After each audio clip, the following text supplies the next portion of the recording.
السيد السيستاني من لسانه إلى أذني قال: لا تقولوا إخواني السنة، إخواننا السنة، قولوا أنفسنا السنة. وتكلم هذه العبارة مع وفد علماء السنة حينما جاءوا للتشرف بخدمته.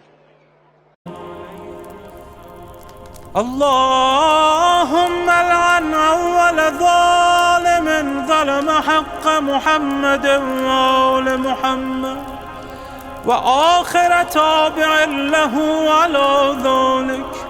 اللهم العن العصابة التي جاهدت الحسين وشايعت وبايعت وتابعت على قتله. اللهم العنهم جميعا